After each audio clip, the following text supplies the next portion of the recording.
Welcome to Cinderella Stories with Ash and Sav. Sav off a harsh shed in a Canadian tuxedo. Yep. Ashley here dressed as your favorite soccer mom whose kid is the worst on the team. Yeah. And we're ready. Orange slices. And we're ready for episode 18 of Cinderella Stories. And we have a lot prepared, but off the top, I do want to talk a little bit about our side quest that we did together. We interviewed the president of the Toronto Tempo, Teresa Resch, for the Glory Woman of the Year event. We did a little Q&A with her. That full episode will be out shortly. You can see the full interview on our YouTube channels, on our social channels. But here's just a little snippet, a little taste of what transpired. Energy in this room is phenomenal, so give yourselves a round of applause for some more. Honestly, like, it feels pretty good to be the chosen ones to do that. It does. Okay, because I thought, remember, I didn't think we were talking to her. Yeah. I thought it was a separate Teresa, like being talked to by somebody, and then we're just doing like a separate like sideshow, basically. I didn't know that. Okay, that's hilarious. Not a sideshow. Well, I didn't know a side piece to the main dance. I didn't know that that you didn't know that we were like the main event. It was actually quite embarrassing. We went into a meeting with Glory. Yeah. And they're like, but I knew this though. And I was like, sorry. And I turned to you like, yeah. No, I didn't know. But I don't know how I knew and you didn't know. I think there was an email that got sent out. That's why. And, and that's why. Because I didn't read the email. Got sent out. I didn't read the email. I did read. Actually, you know what I will say? So for all the broadcast experience I have and stuff like that, the producers, they always say, you know what, Savannah, thank you for actually reading my emails. Yeah. Like that's like one piece of positive feedback I keep on getting is that I read emails. It's not about my appearance, not about my performance. It's not about that. It's not about that. Is you are communicative. You are and you respond to correspondence. Yeah, a great email reader. Correspondence shorty. I go through all the attachments. Okay. Overachiever. Couldn't be me. There's two types of people in this world, I'll tell you that. Yeah. Okay. The inaugural NSL Northern Super League Finals took place last Saturday. I feel like if you were involved in women's sports, if you care about women's sports, you were sat, you were tuned in, or you were in attendance. I was there, not as a broadcaster. I was just there to have a good time, have a couple beverages. Did you have a good time in the freezing rain and cold? You know what I did? Because here's the thing. First and foremost, I had club seats. So when it... Sorry. So wait, pause. Where was my invite? That's so crazy. You know what? I feel like there's going to need to be a cricket sound after this because I only took you to WNBA All-Star with me. I was a +1. But you could have snuck How did I? But I don't go anywhere without my girlfriend. But how did I didn't get. How did you get? Where was How did your I not plug? get? Anyway, there was apparently a miscommunication. Apparently an email was sent. That I didn't receive or didn't see or whatever the case may be. Okay. Anyway. Okay, so you had a good time without me. Partner, Jess Lisi, took me. Okay. You were scared though of the elements you said. We can get into the game in a minute, but like I knew it was gonna rain. I just knew it was gonna hold off. Like it wasn't gonna be too bad. Because when I was getting ready to leave the house, pouring rain. Yeah. It came down in abundance. I was like, flood warning, special weather statement. I was like, oh, I don't know if I can brave this. Shout out to Anka. I got an email from her like, I got an email from her on the theme. Like literally the night before. And she was like, I have one ticket left for the NSL game. Yeah. And I was probably going to like buy a last minute ticket anyway. I was like looking last night on Ticketmaster or whatever. Yeah. And I was like, okay, there's enough available. I'm not going to sweat. I was like, do it the day. Yeah. You could literally super do it procrastinating. 2 minutes before. Literally. Yeah. And then so when she emailed me, I was like, I'll take it like right away within a minute. And then literally I got home, like, was it like super late actually? I was out and I got home and she was on the streets. We'll circle back. And so after I got home, before I went to bed, knowing that the game was going to on Friday night. Yeah, exactly. Friday night, going in Saturday, knowing the game was in the afternoon. I got home around like 3 a.m. And I was like, you know what? I have a weird feeling that the weather is going to be very bad. And it was cold like the night before. It wasn't that bad. It was freezing. It wasn't that bad. I am an island girly. Okay, first of all, I wore a Zara coat. I was fine. Can you just do this for a second? Like, let's just compare. Don't shade me. Let's just compare Don't for a second. shade me because I my am an ancestral island background girl. has been watered down. Yeah. So am I. It's been diluted. Okay? Because no, I need the heat. Your shade is not crazy. My cold. That's not my cold either. That's not my cold. It's not my. I don't not claim. my president. Not my president. Not mine. No. Anyway, so you didn't come. I didn't saw you were watching. So I emailed her back and I was like, never mind. Yeah, JK. But I was watching. Yeah. And I will say the rudest thing that they could have done was play Thunderstruck.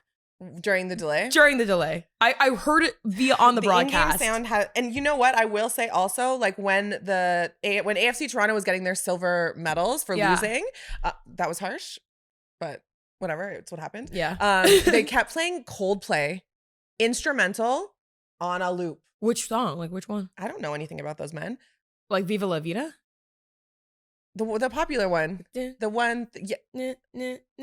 No, mine's different. Catholic choirs singing. Yeah. No. Okay. They kept playing that instrumental on a loop, and it was even more sad.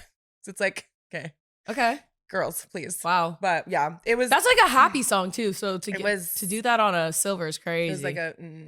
Take it off. Do we do silver medals in professional sports? I actually was surprised to see. Yeah. I was like, is this the Olympiacos? Like, what is this? What is happening? But anyway. Okay. So but like, there was 3 girls. I have a video of it. I'll send it to Em. We can put it. They're like, medal on, respectfully, shake hands immediately after they walked away. Yeah. I would do the same thing. I was like, honestly relatable. Okay, so everyone in the building, for the most part, we were sat beside the Vancouver Rise family and friends section, so it was kind of cool to see like the dichotomy of different people cheering and stuff like that. Toronto, she said sweet. Toronto drew first blood. They scored first. Their young phenom Keely Hunter potted one. She's been excellent all season. And then the rain delay happened. Vancouver scored. Who scored? Nikki Stanton, and then Holly Ward, another young phenom, was the one who kind of capped it off. And myself and Jess were talking about the fact that Toronto needs to, like, they didn't capitalize on any of their opportunities in the first half. They were all over them. They were all over them like a 5'7" man trying to talk to Sav. All over them. Facts. Trying to climb her like a tree. Like, stop it. Just get away. No. I don't want you. Have you seen that video of like the girl? She's like black girl on vacation, and it's like a short man singing Beyonce to her. Oh my gosh! I'll have to send it. That's how it feels over here. It's so fun. He's like, "Ladies, leave your man at Oh home." no! And she's just dancing. It's so funny, bro. Okay. Anyway. So AFC Toronto was all over Vancouver like a 5'7" man on Savannah Hamilton, and they just couldn't close the deal. They couldn't capitalize. They were at the doorstep knocking at the door. There was like a slight opening, didn't take it. And Vancouver is a team that will capitalize on your mistakes. They kind of do things in like an unconventional way. Like they jump on opportunities. They're really advantageous, even if they're not looking like they're dangerous. They're kind of a snake in the grass, and they'll like strike when the iron's hot. So they were able to do that. Toronto looked tired in the second half. They weren't able to come back. And then it is what it is. From the outside, congratulations to Vancouver. Congratulations to the Rise, and I would say that they rose to the occasion. Like I don't care. Whatever. It's true because I felt like they were a little bit on their heels to start the game. Almost, maybe we'll call it nerves, maybe. That's what I sensed, at least watching it from broadcast. And then I noticed, because I think Toronto, they came in aggressive. They came in like attacking. Which they do. They're hungry. Yeah, exactly. And from like the previous games I watched Toronto, that's kind of their play style. So I was actually a little bit surprised. And I thought that the weather delay was the game changer for the Rise, because it's almost like they were able to get their composure. And maybe because they're from Vancouver, one of like the rainiest cities in Canada, they're like, oh, we're back home now. Okay, we can do this now. This feels nice. I'm home. And so then they got their momentum, and then all of a sudden the tables turn, and like Toronto looked like they're the ones like chasing from behind. But then here's the thing is that the thing that stood out to me is that the goalkeeper, specifically for Vancouver, Morgan McCaslin? Amazing. She was nasty. If she wasn't playing the way that she was playing in the first half, she made 2 or 3 like really exceptional saves. Absolutely. And also Jasmine Spencer, that one on the goal line in the first half where she slid in and stopped it point blank period. No one's going to give Jasmine Spencer her flowers for that, because it's something that's going to get lost in the shuffle. But Vancouver does not win that game if she does not make that save. I firmly believe that. And they were just all over them. Shot 16-8, shots on goal 8-3 in favor of AFC Toronto. So yeah, I think you read it right in terms of the flow of the game. That's what it felt like there as well. Yep. I also thought it was interesting when Esther Okoronkwo, who is arguably one of their most dangerous offensive threats, got moved back into the midfield with the last like 10, 15 minutes of the game or whatever it is. That was an interesting choice. I didn't agree with that personally. It felt like, and listen, Marko Milanovic knows more about soccer than I do. Like, I'm just going to go ahead and say that. But that's for sure. I would use ChatGPT. For someone like Esther, who is kind of, well, she's a ball hawk. She wants, all strikers are. They're just hungry and thirsty. They have a nose for it. They just get a high out of scoring. Like, they just want to be that girl. So to move her further away from goal. Yeah. And she's a player who, I don't want to say has been considered like lazy or that she has a bad work ethic, but sometimes like she looks unmotivated on the pitch. Yeah. And it's like she wants to get loose, she wants to get into space, and she wants constant touches. And I felt like she kind of got disengaged when she moved back. There was a really great scoring opportunity for Toronto. I want to say earlier. It was like somewhere around the 8th minute mark. Yeah. And they had like such a clear path to listen. And Esther passed it. Yeah. And Esther passed it. And I was like, that should have been the opening goal. That's what I'm talking about, is that they had so many chances early and they didn't capitalize. It could have easily been 3-0 before the weather break. And 100%. Then on the way back from the weather break is when Nikki Stanton scored. Yeah. But yeah, so the game was really good. And then obviously like we talk about like the growth of the game, and President Christina Litz was at CBC for their finals press conference. And she was talking about the fact that like their attendance is like top 5 in women's soccer, period. Like some of the money that they've made in terms of their revenue has been really exceptional for a first year. And then as a result, there's going to be a Canadian federal government investment of $5.54 million specifically in the NSL for the clubs to help grow soccer in Canada. The opportunity is the funding to deliver transformative upgrades to facilities used by league teams across the country. Mainly it's going to the clubs specifically because they all have different needs based on their location and based on the infrastructure that's already in place or not in those cities. Yeah, no, and one thing that stands out to me was actually when we went to the Glory Sports Summit. Oh, I don't know if you made it, but I made it. Shout out Glory. You were working. Yep. You were working a broadcast. I was working. I remember that. I was busy. Booked in. I actually think you were working one of the NSL games. Yeah, I was. So I remember listening to oh my God, Diana Matheson. And she told me that, like, because I asked her a question during the summit, and she told me, that a girl? I was a journalist. And she told me that that infrastructure was one of their major concerns. Yeah. And I remember asking basically, like, how do you approach this? Like, is it a matter of marketing to, like, how do you get dollars? Like, you need butts in seats to generate revenue. But it's not going to be the lead revenue generator. It can't be the only lead, because like, is it a matter of sponsorships? There's so much prongs to this conversation. Yes. Because so between, and then she brought up, well, we also need government funding. And so to see foreshadowing. Yeah, literally. And so when this story came out this past week, I was like, okay, so she did acquire the government funding. Yeah. Shout out to her. That's not an easy task to do. There's tons of paperwork, let me tell you. But on top of that, like, yeah, so I think it also sets the benchmarks for sponsors to also be like, oh, well, the government chimed in this, they believe in this product. So I find that when one person kind of like invests a lot of money, everybody else kind of is like, well, why are they investing so much? What do they expect? What do they know? What do they know? What information do they have? Yeah, why is it so hot right now? Yeah. Okay, well, I want to be on it. It's very Toronto. Now it's trending. Bruh, it's like the coffee party in Toronto. Like, no, I don't want to go do MDMA at 9 o'clock and wait for a lukewarm latte. Stop inviting me to the well. Oh my God. Coffee party all over again. And it's like, here we are. NSL coffee party. What's the difference? It's the same dress. It's the same photo. It's the same thing. It's the same picture. No, that's so real. And like, again, they did a lot of things right. And I think talking to a few of the parents of players on the team, not even just yesterday, but from the semifinal matchup, the second leg, the Storm one that was rescheduled, they really love the way that the girls have been treated. They said the money's good enough, like for a young girl coming out of college to play, the minimum salary is $50K.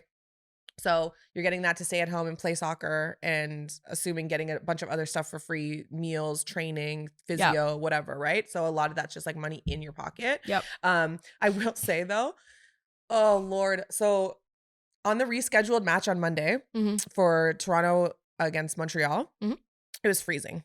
It was colder than the blizzard day on Sexist Sunday. Really? Okay. It was colder.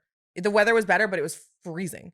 So I did my interviews, I did my hit, and then I'm not on until half where I do a walk-off interview. Yeah. So I went upstairs at York Lions Stadium and I got warm. So I found a room, it said AFC Toronto analyst. And I was like, all right, cool, close enough. Yeah. Welcome back.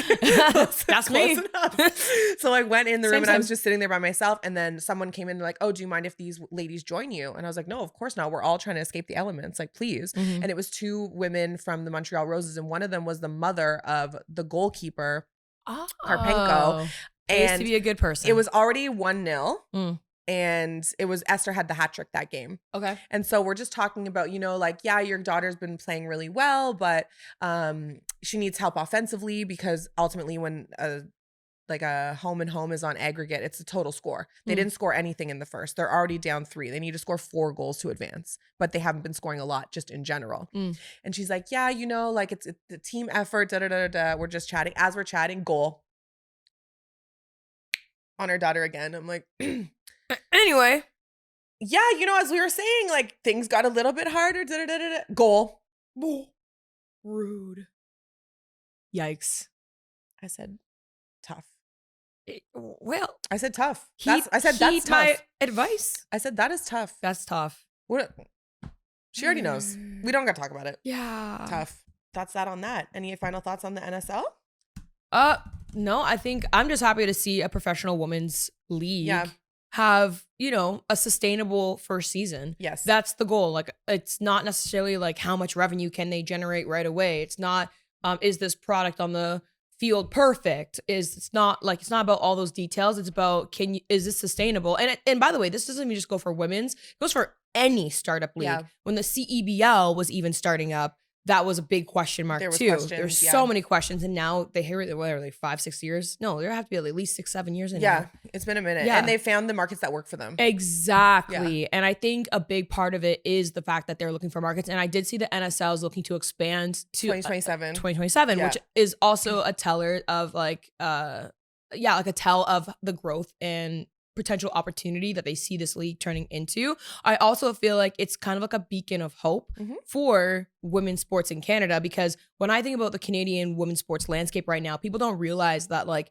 Canada is behind. We are so behind. Lagging. Like so behind. Like considering like to our Commonwealth like comparisons, I guess, like especially in Europe. Yeah. Oh my gosh, Europe is so ahead of the game when it comes to women's sports, women's basketball. They don't just have one league; they got multiple leagues in one country. That's why like you go over to play pro, and this goes for women's soccer and women's basketball and a ton of other leagues that I'm sure I'm not even aware of. That they have like netball, they have handball, rugby, like they have so many leagues, like professional leagues for women, and they got their women playing professionally at the age of like 15, like and paid decent too, and like they could be they're like Div 3, Div 2, Div 1. And I also love the European structure. This is a sidebar, but I love the European structure of like a Div 2 team can make it to Div 1 based on how they, how they perform. A Div 1 team can fall down to D2 if they're not playing well. Yeah. And that's catastrophic for clubs because they lose sponsorships. Yeah. Which makes for an overall better competitive environment. Some leagues, some male professional leagues should take note. Anyway, and so I just think it's like great to see Canada start to put their hat in the ring, like start to open the conversation. And when you're listing off all those facts about top five, I'm like, okay, like that's a great start for a first season. I feel like it was a direct shot at Casey Stoney. 100%. For the conversation we had earlier. I thought the Canadian women's national team coach saying like, that it's not a top 5 league yet. And she didn't say it with malice. She's just like, matter of fact. And then Christina Litz is like, receipts, boom, receipts, boom. I was like, tea. Yep. The girls don't shy away from it. I do love tea. And we'll be watching. Yep, hot tea. All right, speaking of tea, more soccer news. The National Soccer Hall of Fame inductees for 2026 class were announced, and amongst them, a sprinkle of women, notable women who we love to see. So Tobin Heath is the big one, Heather O'Reilly, 2 USA soccer stars and studs. Also, shout out to Carrie Seitz, who is an official, a referee. She's also going to get inducted into the Hall of Fame as a builder in that category. But talk to me about Heather O'Reilly, Tobin Heath. Like, so if you're not familiar with them, they are just two icons who were ahead of their time, who were fast and crafty and skillful. And so Tobin Heath in particular, this is her first year eligible and she's voted in automatic first ballot. That's amazing. And same thing with Heather, as well. She also got tons of votes as well. If I go into Heather, let me just say, Heather is that girl. Oh my goodness. Okay, first of all, she came into University of North Carolina. Yep. Tar UNC. Heels. Go Tar Heels. Okay. I'm looking at our young Haley. She's a Duke Duke fan. I'm like, that's right. UNC Tar Heels. And she came in like the hottest recruit in the country, went to Tar Heels, literally like did everything imaginable in her time there, which was like she played there from 2003 to 2006. Yeah. And what stands out to me though is her first year, rookie season, helps win a title. Goes and plays for the US national team for the 2004 Athens Olympics. Yep. Goes, scores the semifinal goal that gets them into the gold medal game that they end up winning. And by the way, she was the youngest player on the roster at the time at 19 years old. Yeah. Insane. Imagine going that. Like you're playing UNC, now you're in the Olympics, and then you go back to your UNC teammates and be like, so hi. What's the plan tonight? Exactly. So like, where are we going? What's the move? Are we on the streets? Yeah. All right. And then get this. Okay, so she has basically won every trophy, every accolade that there is to one, but she had one thing on her CV that she was like, something's missing here. Something's missing. She retired from the sport and then unretired to play in Champions League. Mm-hmm. And the crazy part is that she was 37 when this happened, and she moved her entire family. She's a mother of two, moved her entire family to Ireland to have this little bucket list checked off. And what she did basically, so she played in Dublin and the opportunity was unpaid. And we all know that Dublin's rainy. So imagine playing unpaid in the rain. That's Savannah Hamilton's worst nightmare, okay? There's a reason why I like basketball. It's an indoor sport. Third person was crazy. I gotta say. That's my worst nightmare. I don't care. Savannah Hamilton's worst nightmare, playing in the rain. Oh, no. In the cold rain at that. She ends up scoring the Champions League game winner against Slovenia. And her team right after that game, honestly, they lost. Mm-hmm. But it wasn't about that. She said that like that was actually one of the highlights of her career. Just the fact that like, I think she needed to prove to herself that she could do it. And I think that's like so telling that when you are at an age where like everybody kind of tells you that like, you're washed, you should retire, like especially think about it like back then, like, which is not even that back then ago, which was like, I think something around 2019. No, it's not that far. It's not that far. But like people telling you that you can't do it, this is that and the other. And you just go ahead and do it. Yeah. She also ran the Boston Marathon. Couldn't be me. Bro. Couldn't be me. She's like one of those people who can't sit still. I respect it. She's also a broadcaster. But yeah, so anyways, she's that girl, Olympic gold medalist. She's obviously playing in multiple Olympics. Yep. She has that Champions League now on her resume.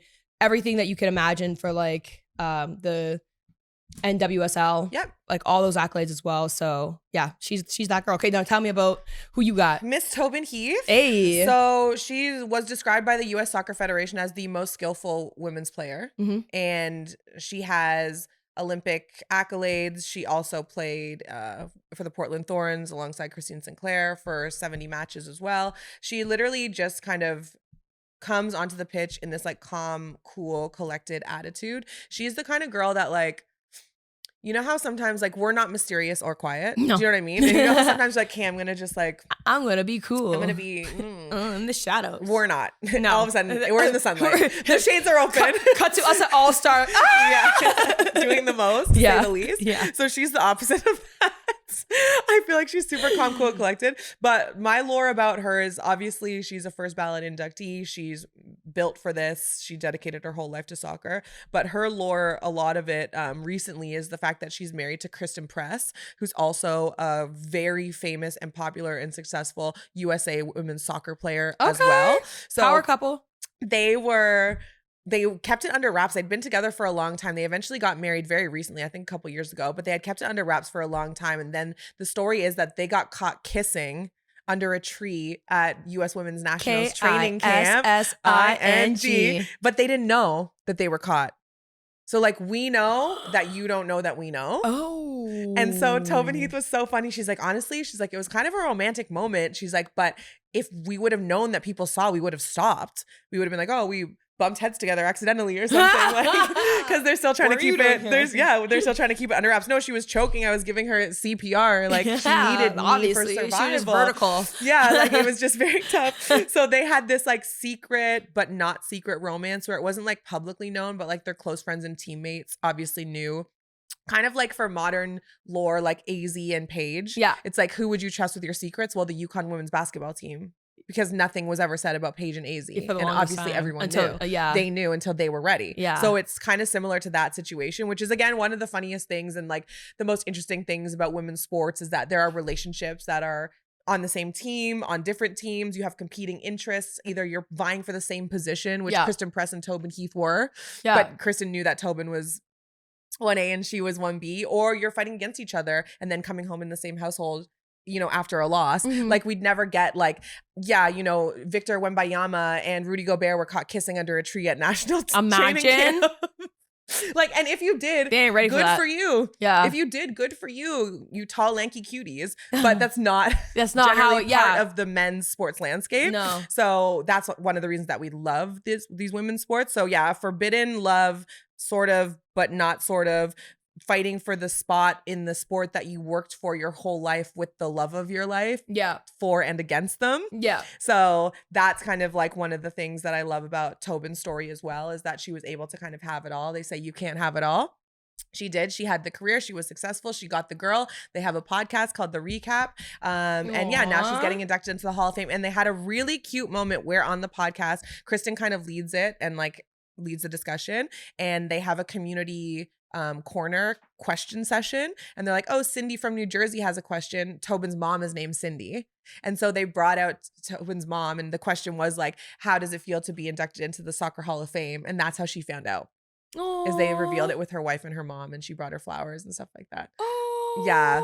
Okay, that's cute. It was very, very, very cute. I love that fairy tale ending for her. Yeah, it's so crazy that like, yeah, like imagine like having to like keep a relationship like so secret for the longest time. Obviously, it's understandable because when you play for the same team, people have a lot of opinions about that and stuff like that, and could be a conflict of interest. Well, also you don't want to make your teammates uncomfortable depending on the type of personalities. Like, are you volatile? Are you fighting? Mind you, your teammates probably know.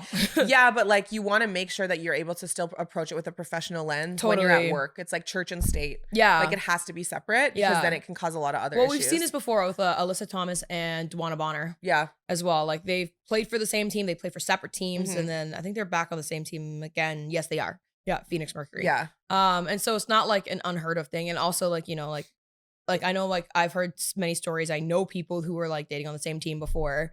And it's just one of those things where like it's so much more acceptable in women's sports. And it's just crazy. Yeah. Like we're really behind on the men's side. Yeah. Really behind. Like but that's to say the least. In practice, you see a ball screaming across the top from one to the other. You're like, oh. Yeah. You guys are in a fight, huh? Yeah. What'd she do? Yeah. No facts. No, literally. I can only imagine. Imagine be like, she burnt the eggs this morning. Oh my God. Is that what you get mad over? Depends on the day. Okay. A heavy shed day. You know how expensive eggs are in this economy? You cannot be out burning eggs. I'm already burning eggs. Think I'm made of money? I'm already burning eggs.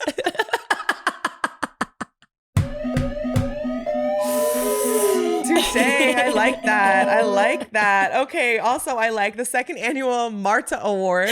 Yeah. The nominees were announced, and wouldn't you know, Brazilian legend and Orlando Pride member Marta is nominated for her own award. That's legend status. That's legendary. They tried to make it. They're like, she's probably going to leave soon. Let's do something to honor her. She's like, oh, you thought.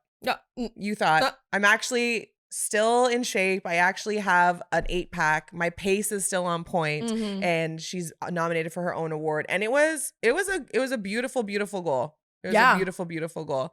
So I think we're going to do so beautiful that we're both going to try our hand. Well, Savannah, have you done play-by-play before? I have. Yeah, I have done play-by-play like once or twice. But like, okay, so we're going to try our hand at calling the goal. the Marta goal, and then we're gonna see, you know, who's you liked better. But I will say this is like a very unserious play-by-play. This is not going on. This is not for the demo reel. If we had a broadcast channel, this is how we would like the game to be Cinderella Story style. Yeah. Okay, let's see it. Okay. If this is going through her head, she said, "I got him." All right, ready? Cross, tween, got him. Bang. Oh, you thought. Nice try. Done. Same thing. Get out of here. You did the same. I did the same thing. I don't care. This is what's going through her head. This is what's going through her head. I don't know what you can do your call, but okay. if I'm doing the call based on like what's going through her mind. Okay. Yeah. Here's what I think is going through her mind. I think she's like, oh, cash. This is all me. She puts on the Jets and she's like, okay, these girls are going to come in real hard. I'm going to fake the shot. Boom. They have some respect on my name. Boom. Once again, the goalkeeper comes flying. You messy you really thought. You really thought you had my number, but I still have a trick or two up these sleeves. She said the award is named after me. I'm getting this for a reason. Relax. And don't you forget, crack the fake shot and the double slide in tandem, bro. Nasty work. You know what makes nasty work? What makes the goal so crazy is the double slide, and then at the same time, goalkeeper slide. Got him.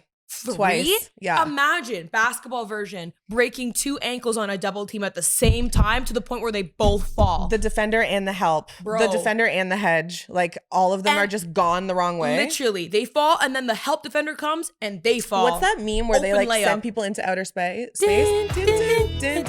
Like they should have done that and just sent the defenders flying into the abyss. That's an assignment. Can one of our youth, Haley's on that? it. Okay, sick. Some of the names also nominated for the FIFA Marta Award: Jordan Bug, Marta, of course, Lisbeth Ovell, Ali Sentnor for USA versus Colombia, and Khadija Shah. So call it bias. We'll be watching. I think you have to give it to her. Just I was gonna say call it bias, and I haven't seen any of the other. Yeah, but I'm giving it to Marta. I was gonna give it to Marta. Regardless, like, it's named after her for a reason, and like, you know, if she's towards the end of her career anyway, give it to her. Okay.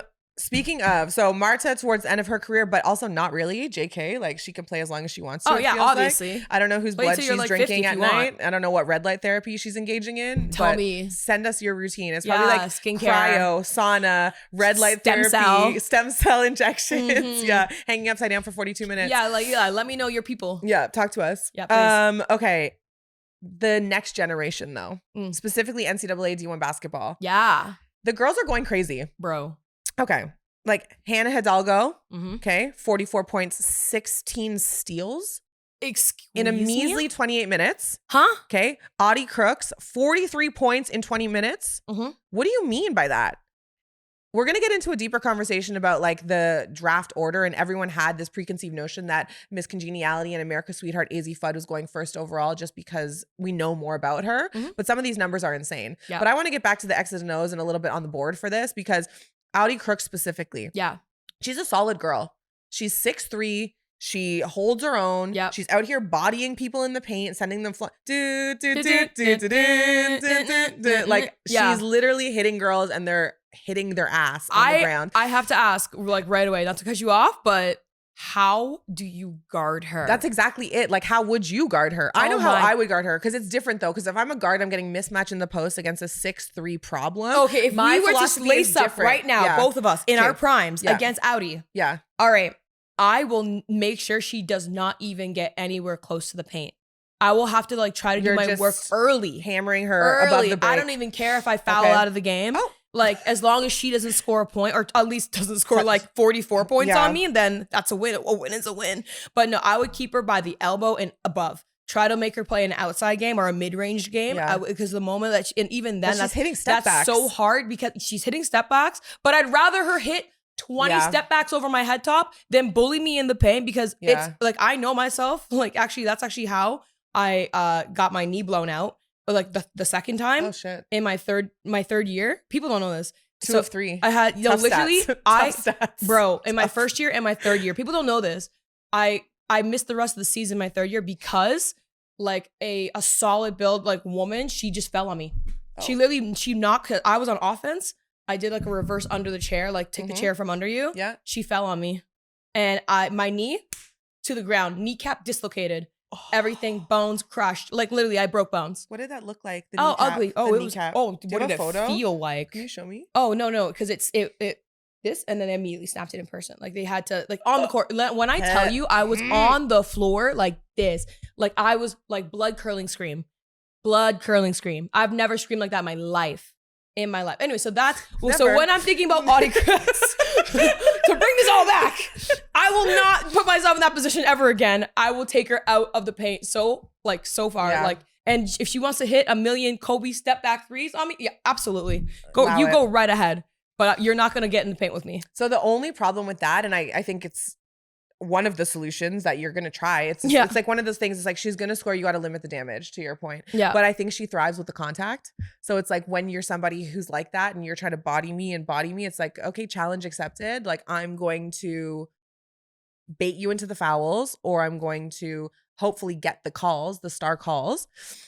From a guard's perspective, obviously that's not going to be your main defensive assignment, but sometimes you get caught back in transition. Sometimes you get caught on a switch. Sometimes things just go awry on defense and you are the next man up, either on a slide or a help or something along those lines. So I think it's twofold. I think you're not stopping her from getting the ball. You're like a mosquito on her knee. Like she can't even see you. So it's irrelevant to try and block a shot or anything like that. So you have to basically like woman up and set her up for a charge and watch your life flash before your eyes and hope you get the call. And then maybe next time she has pause, or maybe next time you get her in a little foul trouble, she's off the court a little bit. Or to your point, allow her to initiate that contact and then on like a power dribble move and hope she gets off balance. Or you can kind of sell out in that way, like the bull. Yeah, exactly. You do that. Or I would think another opportunity would be to bait her into an offensive foul. Like that's what I'm saying. Yeah. Okay. Like take a charge. Yeah. Basically. Okay. Because take a charge. But then also like try. But also like, bro. Do you want that charge? Some of those charges, like I've taken charges where someone's coming downhill and you're like, okay, I'm setting up camp. Like I know that they don't have a Euro step. I know that they're not even looking. Who are in heaven? Hallowed be thy name. Thy kingdom come. And then but those ones, and then you hit and then you levitate and you're like, and then it's the worst if your head like bangs on the ground. No, they taught us how to fall. Like you gotta like slide at the same time as you make contact with the ground. When you got a Ford F-150 coming down the pipeline, I don't know if you have time to think. I don't know if you have time to think. I think you're thinking of the people that you love and care about and hoping for the best. But anything for the tournament. But honestly though, that's someone I want on my team. I want her on my team yesterday. And I was going to say she has that finesse ability as well. Yeah. She's not out here just being a brute for no reason and a bully and like a goon. She's very talented. She'll make contact with you, but she'll also spin, step back, give you an up and under, and then finish by the bucket. She has a great touch. And we talked about her last year, like just in passing. And she was somebody, her team got eliminated early from the tournament, but she stood out in the tournament as well. Yeah. I actually think I made like a reel/TikTok about it at the time because like no one really knew who she was. She wasn't in the forefront of the conversation. She was second year though. Girls ball, unless you know women's ball. But then she came out and kind of like put on, and everyone's like, oh, who are you? Okay. Yeah, I think she's the type of player that would get overlooked because of her body type. Yeah. I think people would look at her and assume that, she can't run, she can't this, she can't. Yes, she can. And she'll drop 44 points on your head top in 19 minutes. She's logging minutes. Yeah. Are you kidding me? Yeah. She's like, are you dumb? Are you dumb or are you stupid? But no, what's really cool about her is I can't believe she's 6'3" and she's doing this. Because even 6'3" women who have a stereotypical athletic build, they're criticized for a lot of the same things anyways as well. But she's doing this, having the results show for themselves. And she's like, as you said, like she's versatile. She has a range of skills. So shout out to her. She's in her third year. So I think, is she draft eligible potentially actually this year? I think she is. She would be draft eligible this year. She's playing for Iowa State Cyclones. Yeah, we should have brought that up. Yeah, she plays for Iowa State, by the way. Her 44-point game was against. She's 20 years old. Valparaiso. Yeah. So I mean, Valparaiso is one of those teams that like mid D1 typically. But still, it's still a respectable program. Nonetheless. The efficiency. Yeah, the efficiency's stupid. The efficiency's actually crazy. So I don't know. And I think that like there's a deeper conversation for another day to be had about like why we're seeing these crazy stat lines from NCAA players. You mentioned Hannah Hidalgo, and she had that 44, 16 steals in 28-minute game. That was versus Akron. Akron's also like one of those mid D1, depending on the year, like type of thing. So I think it was a deeper conversation to kind of go into why we're seeing these types of performances all of a sudden like emerge in NCAA women's. It's also so early in the year. Yeah. So like it literally just started within like the last week. That's 2 weeks. Yeah. A shout out though on Notre Dame, Cassandra Prosper. We're watching. She was injured for a while, but then she came out. I think this is one of her like early games that she's actually been able to play. 14 points over Notre Dame in that same game that Hannah went off on. So we're watching. Tune into Cinderella Stories for all your women's basketball needs because we'll be following along all season. Okay. Lastly, before we get out of here, you've seen the Subway Takes, I'm sure, on Instagram and or TikTok, hosted by Kareem Rama, and it's just, what's your take? And the floor is yours. And so Savannah and I are going to do one. You want to go first? You go first. Okay, then you got to ask me. Okay. So what's your take? My take is that we've gone too far into participation ribbon territory. So a friend of mine has 2 kids and her son is like in the beginning of competitive hockey. Okay. Their team is, she said, not my words, ungood. They're not necessarily that competitive. They're not necessarily going to be winning a ton of games. They don't have the next Sidney Crosby, Wayne Gretzky, McDavid on their team, but they all want to play. They all want custom merch. They all want gear with their names on it. Like they want it for the aesthetic. They're basically like a women's bridal shower, but 8-year-old boys. But she said that they're playing their games. They're traveling for tournaments, paying good money, staying in hotels, playing their games. They're not keeping score. Listen, I don't mind if there's a limit of the goals that you're putting on the board. Like, okay, I'm not going to surpass double digits or whatever it is. It's 9-0 until it's not, right? But I think that what we're losing is the ability to lose and understand what that takes and that emotional regulation. Because if you don't lose at a young age and you don't understand that life isn't fair and that there are things that don't go your way and that sometimes you do need to kind of hold the L and figure out how you're going to bounce back, we're not actually forming into comprehensive and competent people, because guess what? That's life. Yeah. You lose often. You actually lose more than you win. Absolutely. And the wins kind of fuel you to keep going in those instances. But there's a lot of life to live. And there's going to be a lot of instances where you're not successful. And if you don't learn those lessons at a young age and how to cry it out and how to overcome it and how to get back to the drawing board and how to make yourself better for the next time, we're actually doing them a disservice. And so I think that it got a little too competitive. So they're like, listen, they're just kids. It's not that deep. Not everyone's going to the league. Still valid. But I think that we've taken it fully away and we need to come back to the midline. Yeah. That's my take. Yeah, I like that take. I agree with that take. I think that like participation awards, it takes away, it gives you a soft landing. And I think, especially at a very young age, because how old are her kids? 8. Yeah. Like that's still pretty young. And I feel like that's the age where it's almost like a telling age of like, okay, there's going to be there's 2 routes here. And I think that if you celebrate losing, basically, well, yeah, then you're taking the wrong route if you wanted to be a professional athlete, that is. But also you can say like, you could be an intramural star, but you can also say like, hey guys, we're going to go out here and we're going to do the best we can. This team is really good. Yeah. And so let's all do one thing really well. And if we can execute that, that's a win for us. Also, losing puts that like bad taste in your mouth. And then you were like, well, next year I want to come out even harder and stuff like that. I don't know if you get that when you get like, well, it's okay. Here you go. Here's also your own thing. Like celebrated. Once again, if you get celebrated for losing, then I think that takes away that, I don't know, trauma that makes you want to be great. It builds gristle. Yeah. Gristle? Human gristle. What's gristle? It's like the fatty part around a steak or like the knuckle on a chicken wing. I would have never known that word. Like you learn a word new day. You need human gristle to be a successful adult. I think like bring back awkward car conversations with your parent who's unnaturally upset over something that honestly you didn't even really have control over. Bring that back. Bring it back. Get me a blizzard on the way home or something. Yeah. But bring back you were coasting in the neutral zone. You weren't running fast enough. Yeah. You really let that girl like handle your business. It's like, okay, fine. Now we'll find out what we're made of. I'll spend extra time in the gym. Make losing great again. Oh, that's my take. That's wow. Okay. Anyway, Savannah, what's your take? Okay. So my take is probably a controversial one depending on who's listening. Yeah. Because I've heard both sides of the story and I know a lot of people who agree with me, but I'll start with myself. I personally do not like wearing sports jerseys. I think 100% agree. I think that jerseys are more meant for decoration than they are to be worn. Decoration is in like you have a pillow? You have, well, no, not a pillow. Maybe if you want to put a throw pillar or something like that, like if you're paper mache. Okay, I'm back to disagree. Sewing. Continue. No, not that part. I'm thinking more like if you have like an iconic jersey, you frame it, you put it in your like office, and then it looks cool. It's signed on the wall. Okay. That's where I think they belong. Okay. That's where I think a jersey belongs. I personally do not wear jerseys. I'll get a jersey. I might throw it on, just be like, ooh, take a 1-2 photo. But like, I'm actually just like not.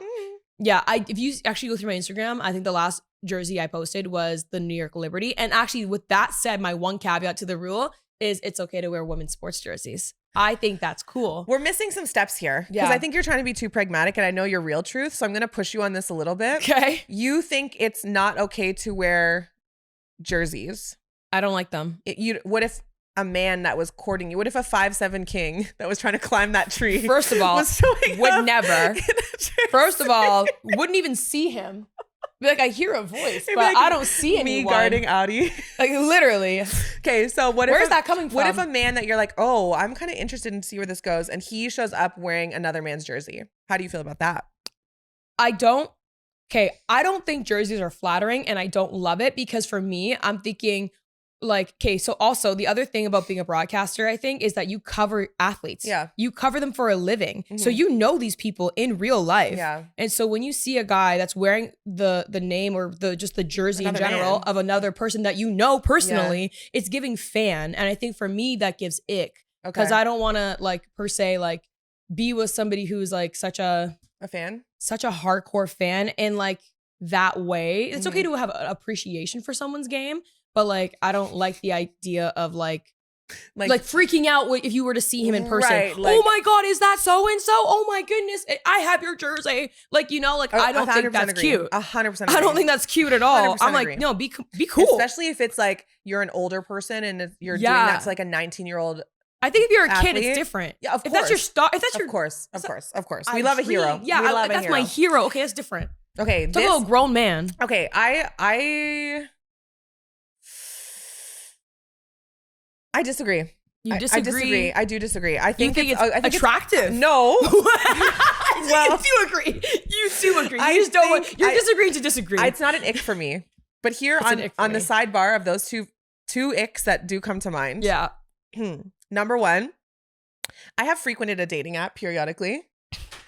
As a broadcaster, you guys, you gotta stop putting your photo of you at the TSN news desk when you were there on a tour, babe. Yeah, facts. When you were there on a tour, babe, facts. I know you don't work there. Louder. Because I know all your friends that would. Yeah. I know. I haven't seen you on air. We know who works there. You're wearing a polo. Literally. Stop. Full stop. Stop. That's an ick. Yeah. Immediately no. Yeah, that's immediately no. You're cosplaying my job. You want my job. You want my job. You want my life. And now you're going to date me for my life? I went on a date with a guy and I was talking about the podcast that we do. And he's like, oh yeah, like me and my friend started a podcast, you know, before like everyone was doing it. I'm babes. Like, not the same, babes. That's actually crazy. Don't even compare. Don't even compare. I was like, oh, how'd that go? He's like, you know, just like before everyone was doing it, but then we got like real jobs and da-da-da. I was real like, jobs. I was like, so you flamed out. Okay, cool. Say it then. Yeah. Say that then. And then second, I think also, yeah, to your point, like a photo with like an athlete being like, this is the love of my life. And you're like, number one's beside the athlete. And actually another one, there's like a meme about it where it's like, I checked my man's DMs because I thought he was cheating and said he texted LeBron good luck in the finals. No. See, like it's giving that energy. That's why I don't love it. Here's the thing. I feel like if you're already in love, you got to allow it. You have to just like turn a blind eye. If your man is DMing LeBron. At least it's not a BBL. What, like a man getting a BBL? No, like a girl. At least it's not a girl that he's saying that to. It's just LeBron James. Sure. So you got to take the wins where you can. A win's a win. A win is not a win. Don't do both. How about that? How about you just don't do either? Okay. No way. No. Okay. So yeah, my take is that I personally do not like wearing jerseys. I don't even think they're flattering. I think they're boxy. Yeah. If you are the athlete, like that is your jersey, it looks great because you fit it.